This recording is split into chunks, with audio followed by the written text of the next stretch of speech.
സ്ക്രിപ്റ്റാണ്, നല്ല എൻ്റർടൈനറാണ്. ജിത്തു ജോസഫിൻ്റെ ഫിലിം തന്നെയാണ്, നല്ലൊരു ജിത്തു ജോസഫ് ഫിലിമാണ്. എല്ലാവരും അഭിനയം നല്ലതാണ്.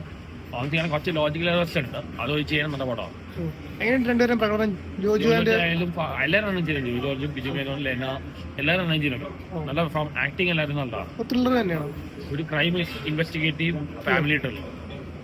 ഇത് നല്ലതാണ്. ഡയറക്ഷൻ കുറച്ച് ലോജിക്കൽ എറേഴ്സ് ഉണ്ട്, അത് വെച്ച് ചെയ്യുന്നത് നല്ല പടമാണ്. അത് വെച്ച് നല്ലൊരു എൻ്റർടൈനറാണ്. കാരണം ലാഗ് അങ്ങനെയൊന്നുമില്ല. നല്ല സ്ക്രിപ്റ്റാണ്, ഡയറക്ടർ നല്ലതാണ്, എല്ലാവരും അഭിനയം നല്ല. പറയോ ഒരു വല്ലാത്തൊരവസ്ഥയിലാണ് വന്ന് നിൽക്കുന്നത് കേട്ടോ. ഒരു നമുക്കത് പറയാനത് പുറത്തു പറയത്തില്ല. അതങ്ങനെ അതുകൊണ്ട് ഒരു സസ്പെൻസ് ആയിട്ടാണ് ഇവിടെ വന്ന് നിൽക്കുന്നത്. രണ്ടുപേരുടെയും അഭിനയമാണ് ഏറ്റവും മികച്ചത്. രണ്ടുപേരും റേഞ്ച് അറിയാമല്ലോ, ഇത്രയും റേഞ്ച് ഉള്ളവരാണ് രണ്ടുപേരും.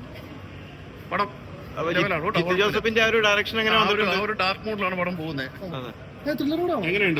ഒരു ഇന്റർവൽ ആകുമ്പോഴത്തേക്ക് ഒരു വല്ലാത്ത അവസ്ഥയിലാണ് പടം വന്ന് നിൽക്കുന്നത് കേട്ടോ. നമുക്കത് പറയാൻ പറ്റത്തില്ല, അത് അങ്ങനെയാണ് ഇതിന്റെ ഒരു മൂഡ്. അതുകൊണ്ട് പറയത്തില്ല. പക്ഷെ പെർഫോമൻസ് ബേസ്ഡ് രണ്ടുപേരും അറിയാലോ, റേഞ്ച് അറിയാലോ, രണ്ടുപേരുടെ റേഞ്ച് ഒന്നിനൊന്നിനും വെച്ചാൽ രണ്ടുപേരും. അതായത് ഒരു ഭയങ്കര മിസ്റ്ററി ത്രില്ലറാട്ടോ. ഡാർക്ക് മൂഡിലാണ് പടം പോകുന്നത് തുടക്കം മുതൽ. കുഴപ്പമില്ല, നന്നായിട്ടുണ്ട്. നന്നായി ജിത്തുവിന്റെ ഒരു ആ മിറേജിന്റെ ഒരു ചീത്തപ്പേര് മാറുമെന്നാണ് എനിക്ക് തോന്നുന്നത്. നന്നായിട്ടുണ്ട് കേട്ടോ.